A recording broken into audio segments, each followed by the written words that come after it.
David Lee Cauco, planong magpa-opera pagkatapos ng maging sino ka man. Ipinaliwanag ng aktor na si David Lee Cauco, isang heartthrob sa kapuso, kung bakit may mga pagkakataong inaakala ng mga tao na sa totoong buhay siya ay suplado at snabero. Binanggit ng binata na ang hilig niyang manahimik ay dahil sa problemang medikal na kilala sa tawag na sleep apnea. Para sa mga hindi nakakaalam, ang sleep apnea ay isang sleep disorder na maaaring maging sanhi ng paminsan-minsang paghinto ng paghinga ng isang tao habang sila ay natutulog. Pagkatapos ng kanilang GMA7 primetime series na Maging Sino Ka Man, sinabi ni David na ooperahan siya dahil sa kanyang kondisyon. Ayon sa salaysay ni David sa isang panayam, 16 na taong gulang pa lamang siya nang matanggap ang diagnosis ng sleep apnea. Gusto ko nang magpa-opera after this show, so hopefully I find the time na magawa ko yun, kasi I think sleep is the best gift by God, pahayag ng binata na tinaguri ang pambansang Ginoo, dahil sa role niya sa GMA series na Maria Clara at Ibarra kung saan, sumikat ang tambalan nila ni Barbie. Kasunod nito, nabanggit nga niya na napagkakamalan daw siyang suplado ng ilang fans ngunit ipinaliwanag ni David na may connect ito sa kanyang kondisyon. I tend to be, parang iniisip ng mga tao na matari ako.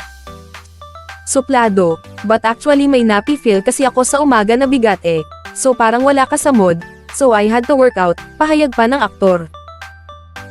Bago ito, dati nang ibinunyag ni David noong Hunyo taong 2023 na dumaranas siya ng sleep apnea, na humahantong din sa kanya na paminsan-minsan ay nahuhuli sa taping ng kanyang mga proyekto.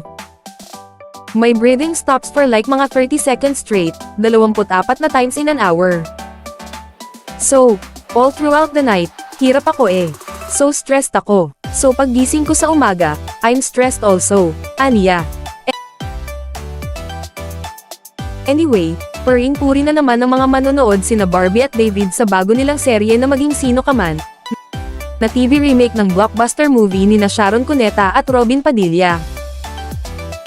Ka-join din ng tambalang barda sa nasabing programa sina Jean Garcia, Faith Da Silva, Rain Matienzo, Mikoy Morales, Juancho Trevino, Jeric Ravol, E.R. Ejercito, at Jean Saburit.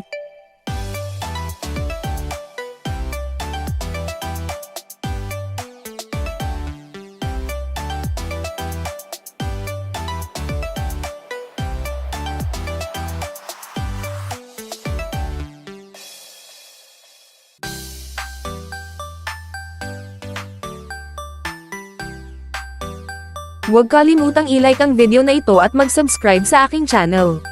Salamat sa panonood!